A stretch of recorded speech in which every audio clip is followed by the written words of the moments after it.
It's a great honour to rise in this debate today to pay tribute to one of the most remarkable and least widely recognised units which contributed to the Allied victory in the Second World War, the RAF's PRU. Formed on the 24th of September 1939, the PRU carried out some of the most daring and vital operations of the entire war. PRU airmen flew unarmed and unarmoured aircraft deep into enemy territory, often alone. These missions captured more than 26 million images over the course of 6 years, images that would shape Allied strategy and save countless lives. It was intelligence gathered by PRU flyers which informed decisions in the cabinet war rooms. It supported the success of the Dam Busters raid, and it provided the data and insight needed for the D-Day landings, enabling the precision planning that helped turn the tide of the war in Europe. Now, we are used to hearing of daring feats by heroic fighter pilots and dogged bomber crews, but the PRU operated under uniquely harrowing conditions. Flying alone with no weapons to defend themselves and no escorts to offer assistance, their only defence was altitude, speed and luck. They took to the skies with nothing more than a camera and a sense of duty. Indeed, the death rate within the PRU was among the highest of any Allied aerial unit. Life expectancy in the PRU was on average 2.5 months. Over 500 men died serving in the PRU. That sacrifice was felt across the length and breadth of this country, including in my Reigate constituency. Among the many who served in the PRU was Flight Lieutenant Douglas Adcock, who lived in Red Hill.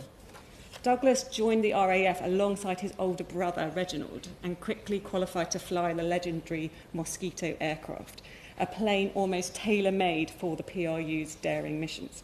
He flew out of RAF Benson with 544 Squadron, conducting dangerous reconnaissance operations in support of the Allied advance into occupied Europe, including missions ahead of the D-Day landings. On the 11th of August 1944, his Mosquito failed to return from one of these missions. Some days later, his body washed up on the shore in Belgium, where he is buried today. For all the sacrifice of brave men like Douglas, as of today, there is no national memorial to the PRU, no permanent site to honour their legacy and acknowledge their vital contribution to our victory.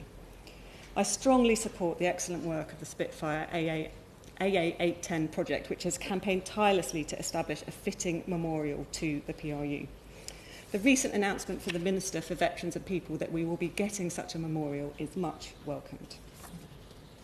The way history is remembered is shaped in large part by choices made in rooms like this. Who do we raise memorials to?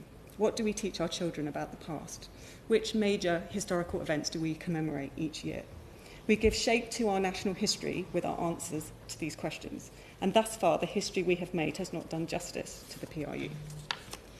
We quite rightly commemorate the fighter pilots, the bomber crews, the sailors, the submariners and soldiers of the Second World War. We remember code breakers, spies, scientists and even politicians. It is entirely correct that we will now find a place too for the quiet heroism of the PRU, for the men who flew alone, unarmed and without fanfare, to gather the intelligence that made victory possible. I will end by reiterating my thanks to the Spitfire AA 810 project and urging that we move as quickly as possible to complete the national memorial that these men deserve. We owe them our thanks, we owe them our remembrance, and we owe them a place in our national story. Let's make sure they get it. Thank you.